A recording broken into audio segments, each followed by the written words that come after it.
Dodges the Q. Scout immediately pauses the game. Faker, how can he do that? How can he be so good?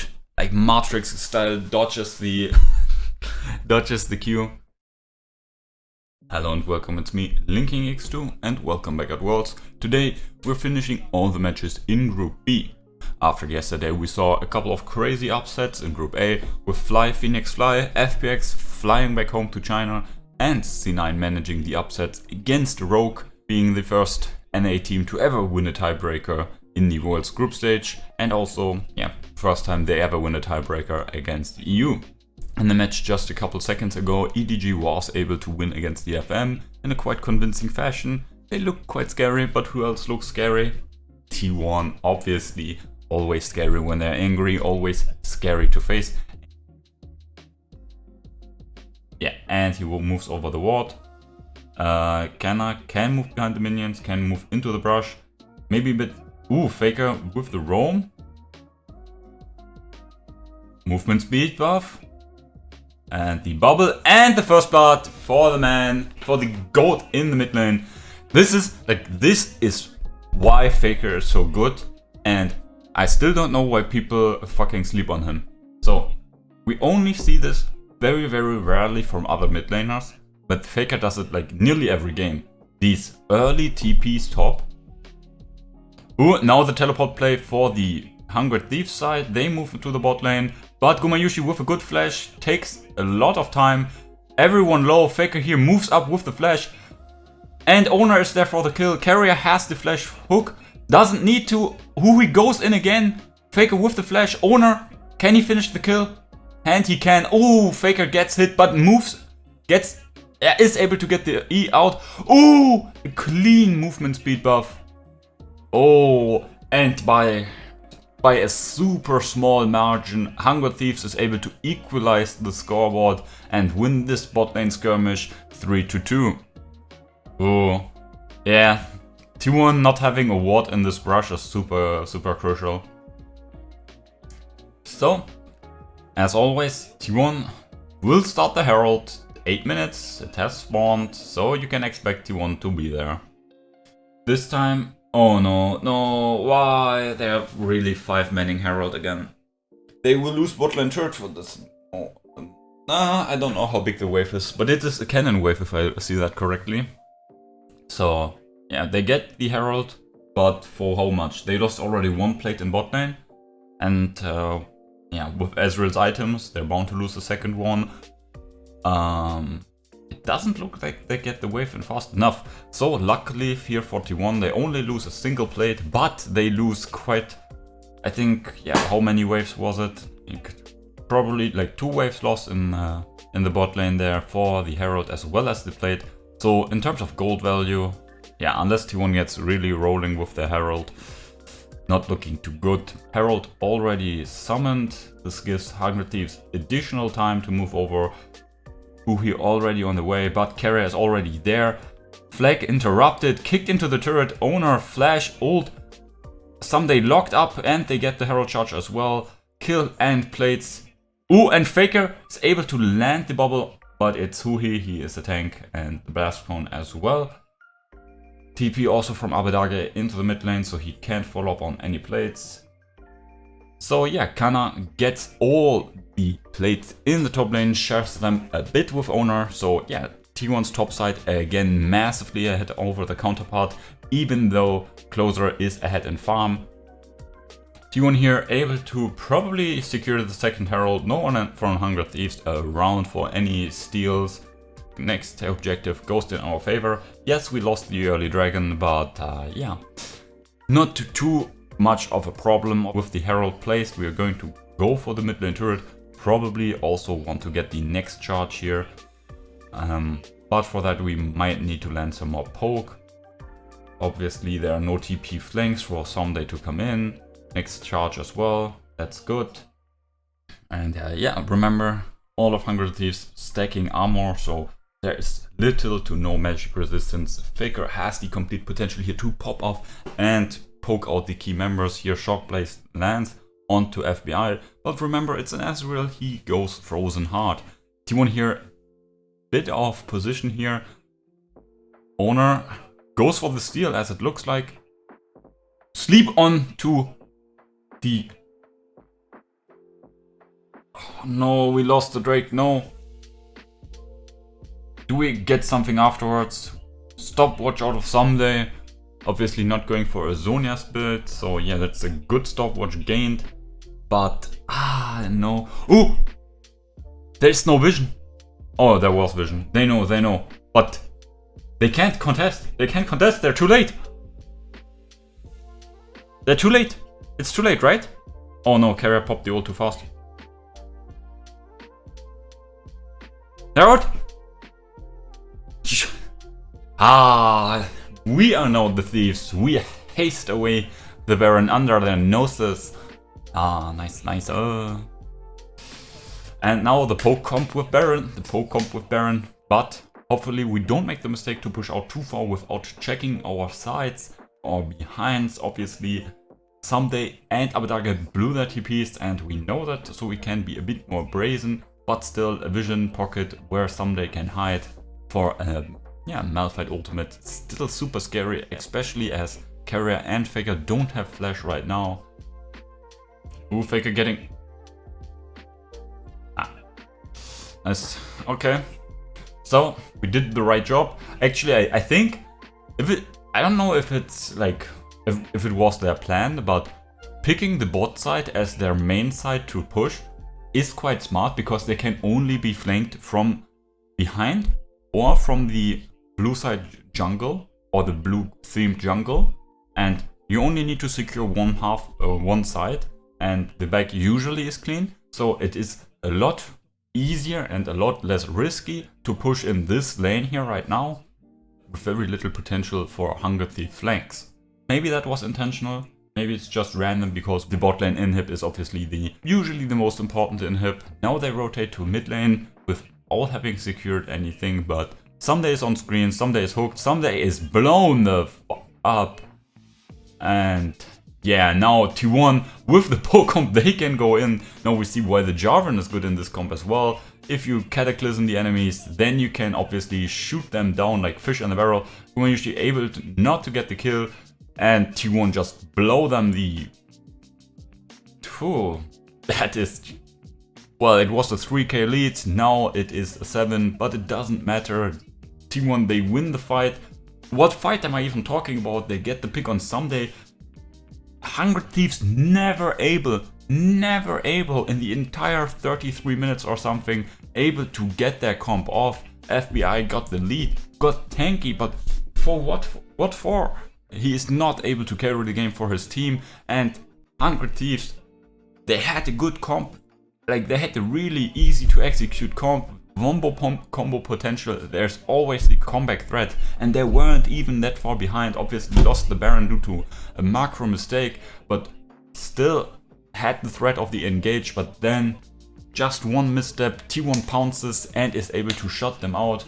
Obviously a lot of arrows potentially were done before that, with Hunger Thieves not using the team comp in earlier stages, right? T1 was strong in the mid game, but so is Hunger Thieves, and more defensive items can come in for T1, and you have to respect the threat of T1, obviously, with better players, farming up more, and the longer the game goes, usually teams like T1 or other Asian top teams do secure more gold per minute than our Western friends here. So in the end, T1 with a great pounce, with great control over themselves, not seeking out these fights, right? They were poking, they were always stepping a bit back and annoying Hunger Thieves here and there, always staying in range to fight, but not too close to get pounced on. Great positioning and great control over themselves, not being able to get comboed on by Hunger Thieves. And overall, that's the first dub of the day. Going to buy a skin. I think we'll buy all the skins afterwards. And now we move up to the game against EDG. And welcome back in our next game, T1 versus EDG, and we're hyped. Let's get into this. Okay, this time, let's not fuck up pick ban. Good job. so far. Ooh, fancy feed from Faker, wins the trade there, dodges the Q comp. Dodges the Q. Scout immediately pauses the game. Faker, how can he do that? How can he be so good? Like Matrix style, dodges the dodges the Q. So yeah, we're back after the pause, of course. T1 here enabled nearly to get one plate, and now the all random, all Rift Herald rotation coming in, and yeah, they will lose quite a bit there in the bot lane. The blue buff and some plates, potentially even in the aftermath, the Drake. They get Flanders Flash here as they 4-man top lane, probably going for the turret here in general as there's no one defending it. That's a bit strange. Obviously they sacrifice the jungle camps and it's a bit of a trade-off, right? Viper and Mako will get the plates more or less for themselves, while T1 here shares the plates on 4 people. And maybe they get even a second charge here. Viper and Mako obviously going to get a couple of plates, but if T1 is able to get the second charge, maybe they can even get the next turret as well. That would be a great power swing here in gold. Viper ulting the wave and Mako rotating up, so T1 has to stop, and Viper are probably going to be able to collect another plate, but yeah, that's it with a 3 to 5 plate trade here for T1's favor. Also getting the next turret quite low, probably won't be able to capitalize on that for quite a while. Spawning next, we can get nice first blood for Kana. That's what happens after level 6. Now obviously level 9, so yeah, it took quite a while. So second Herald here on the map. Obviously T1 is always going for the Herald Blades, and with some of their team comps it makes a lot of sense as well. If you don't have a lot of siege, then obviously the Heralds do become quite valuable to secure turrets in the earlier stages of the game. Now it is a bit of a turret trade here. Scout is able to pick up the bot lane turret here for themselves. EDG's first turret on the board, but T1 able to get the Herald. And yeah, they are most likely able to defend the turret here. Faker has to pop the stopwatch. And yeah, T1 is in the end able to get that. Oh, Kana getting low, but the Wild Growth Mako also pops 3 kills in short succession for T1. With the Rift Herald, they are able to push the top lane.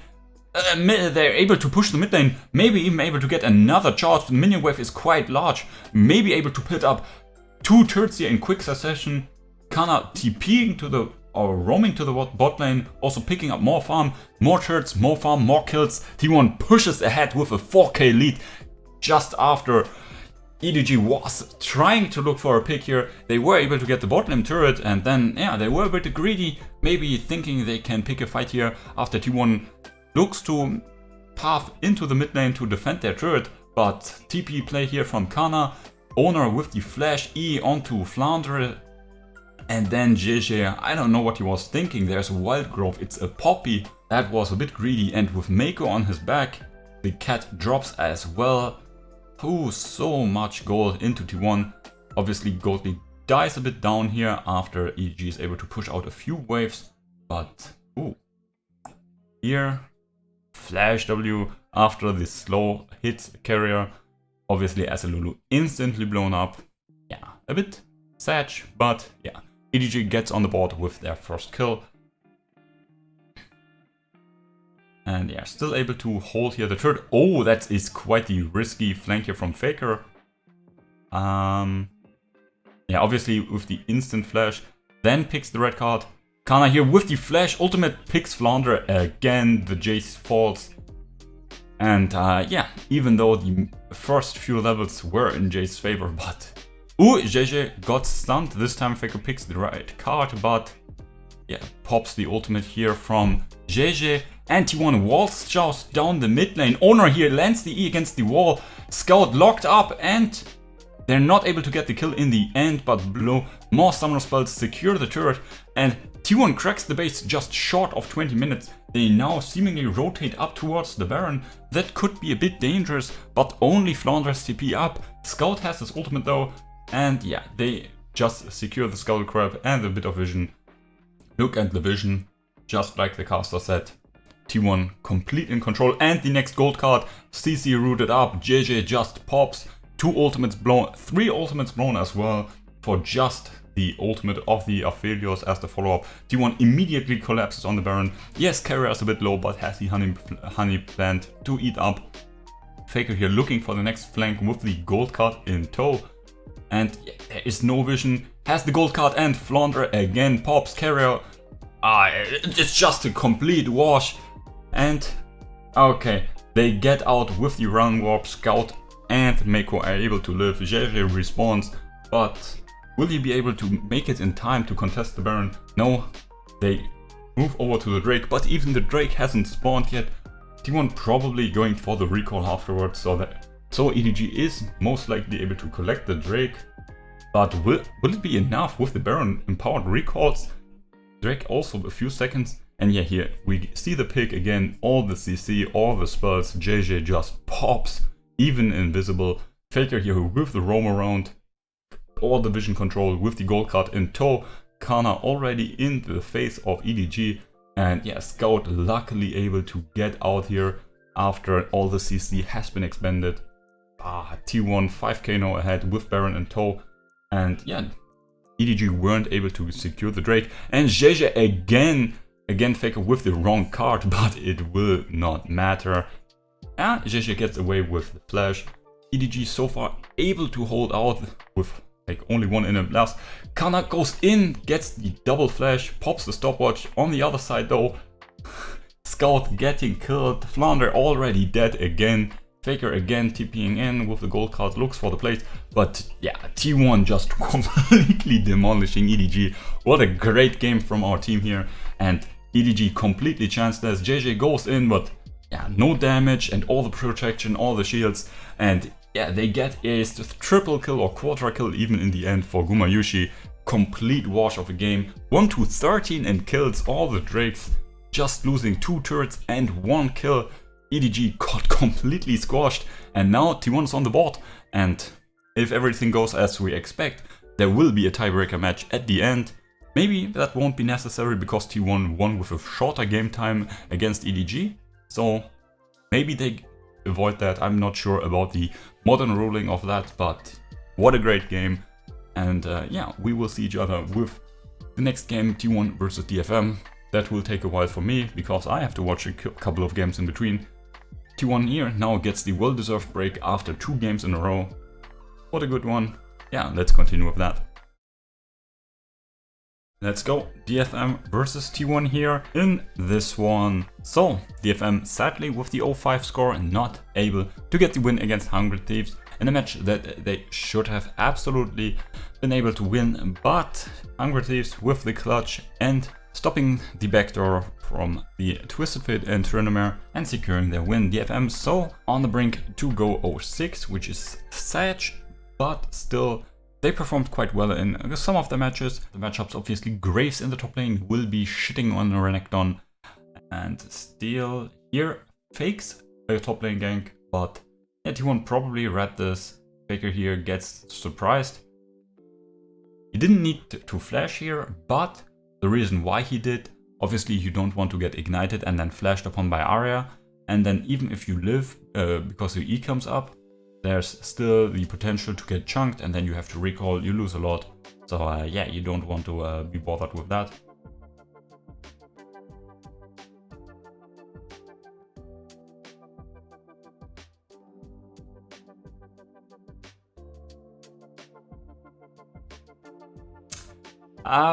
Yeah, so that just happened.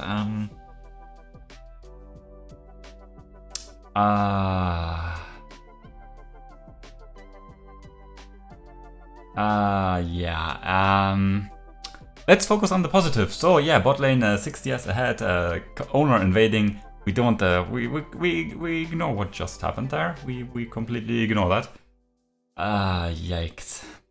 Owner here sneaking into the enemy jungle.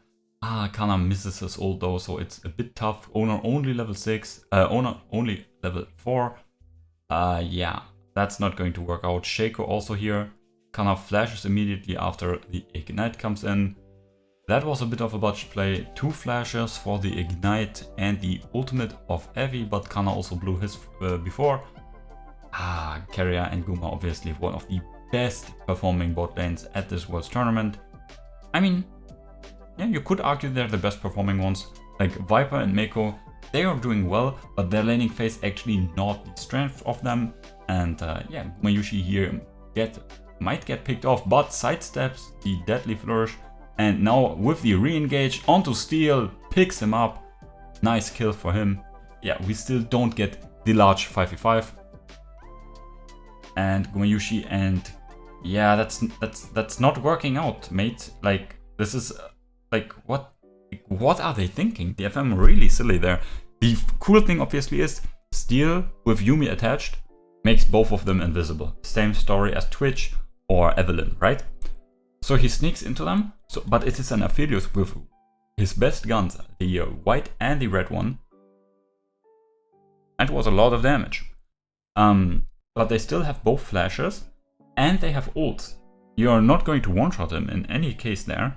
Yeah, obviously T1 has to pick up the Herald, so now 2k gold lead just quietly farming up, and Gumayusi obviously shutting down some plays coming his way. Great performance overall here from the bot side of T1.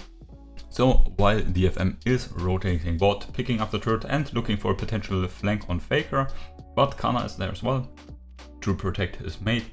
T1 meanwhile picking up the top lane in a turret, getting a huge swing in gold, and now rotating mid lane. Are they going to get the catch on Arya? Nope, but they get the sleep, so yeah, he gets away. And T1 looking poised to take out the next turret, completing the 3-peat of the turrets. All outer turrets are gone. Lead increases to over 5k.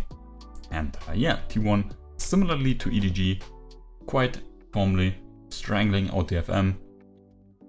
So DFM here with the 4-man onto Canna, probably going to take him down in the end. Gang with the kill, not too bad as a support because, well, it's a damage Yuumi. They pick up the turret afterwards, but T1 obviously with the rotation in top and mid, as well as picking up the Herald. There is nothing for free here. Denying some farm on the turret, Faker pushing in the wave into the inhibitor turret. Meanwhile, Owner picking up the Rift turret as mentioned. So yeah, DFM gets something back. Better than nothing, but they lose farm everywhere. They have no control over that jungle. They lose the next Herald and more turrets are bound to fall. So again, it's a 1 for 2 and now a 1 for 3 potentially turret take if they're able to. Yeah, they also shut down the Crocodile, no chance. Yeah, the Crocodile obviously hard countered by T1's comp. There is very little he can do. Getting polymorphed potentially, getting completely shredded by the Aphelios. And even Faker and Owner can hold him in place or slow him down. There's just nothing Crocodile can do.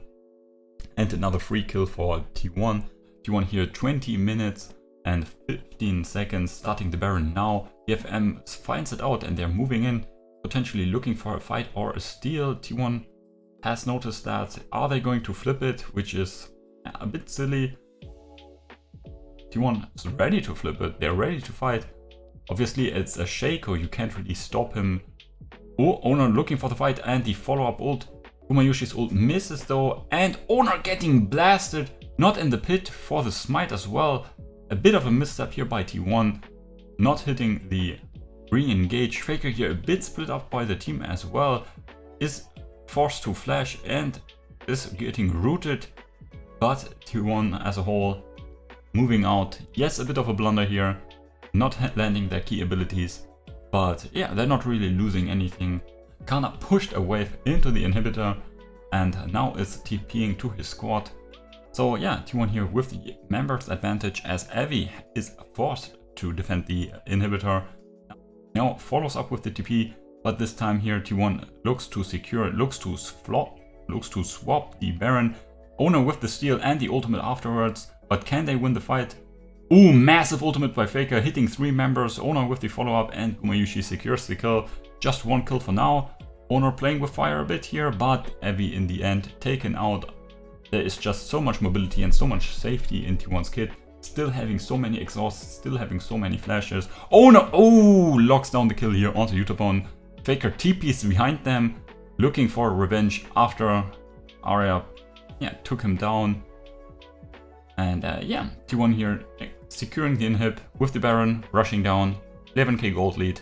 Next inhib sure to follow. Are they looking for the end as well? Maybe Canna already working on the Nexus turrets, but it looks like they are moving back. Now securing the last and final third inhibitor, and with all the waves pushing into the base, powering them up with Baron, T1 is sure to take down the final turrets. Faker here again getting engaged upon. Oners CC'd and feared as well, but the pockets are too big, stopwatches everywhere. And Gumayusi flashing even forwards. The game is done and locked. Yeah, great game overall here from our T1 squad. T1 secured their place out of groups with this win. Now they might get a chance to play for first, or they lock in first if Hungry Thieves is able to upset EDG in the following match. And so far so good. T1 here just dropping one game so far in the group stage. Sad game against EDG, but they came back in this second half of the group stage, not dropping a single game today, demolishing all their opponents. And yes, not all the games were super clean perfect, but with macro they always had a stranglehold upon their opponents. Few individual mistakes in some of the games, but overall clean, controlled and cutthroat, not leaving any chance for comebacks for either opponents that they decimated today, mostly with macro than with individual powers, which in the end might be a bit boring for some, but I think it is a good thing, because in the end, well, in the next round we're bound to face stronger teams. While we have the mechanics, it becomes more and more unreliable to solely focus on the mechanics to take down our upcoming opponents. So maybe we see each other in just a bit with the next game, or with the skins, who knows, but till then. EDG, what the fuck were you doing?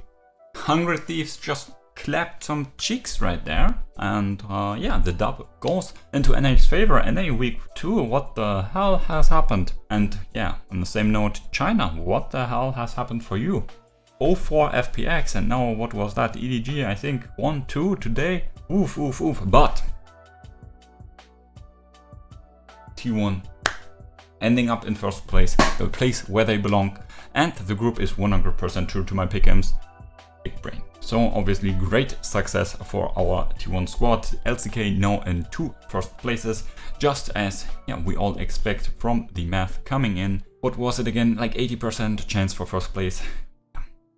It was already written in the stars, and they making it out was a bit of a surprise, but this group exactly as we expected. Now we look back, T1 looking great so far, looking good in week 1. Some pop-off games, obviously completely mechanically smashing some opponents, but today also mechanics on point, but adding on top of that very good macro play, completely out-rotating the enemy teams, trading always up. The drafts today were a bit cocky, but in which interview was it again? I think it was the owner interview today, where they already stated, yes, they knew where they kind of fucked up one of the drafts, but then they knew, okay, mechanically we have this in the bank, we can win through skills, and they were able to do that. So at least on a happy note, we can say if they fuck up the draft, they can still outplay, and that's a small positive in that note. But that's it for now, and obviously we go on to the skins right now. So here with the skins, let's take a look. So sadly, none of these champions were really played today, so I have to go with, now with some of the skins that I have. And I think I'm going to go with the Vayne, Zed and the Olaf. So T1, they still need to win 6 more games to reach the finals. And in the finals, if they... Oh no, is it a sign that they win the next 2 series, the quarters and the semis, and then they lose the finals 0-3? Because there are no more skins to buy? Have I predicted worlds right now? I don't know. Obviously they're going to reach the finals, but they're obviously not losing the finals, goddamn. No. So for the finals I need to think of something else, but so far we got all the juicy T1 skins for all the dubs they secured today. Thank you all for watching today's games with me. Hope you had as much fun as I had. Watching T1 completely curve stomp these kids, especially EDG, completely cutthroat execution of these kids. Great games from our guys here, and that does put a smile on my face. Maybe was not as energetic as I usually am, but still was a good day. That's it for today though. Hope you had great fun, and yeah, see you out.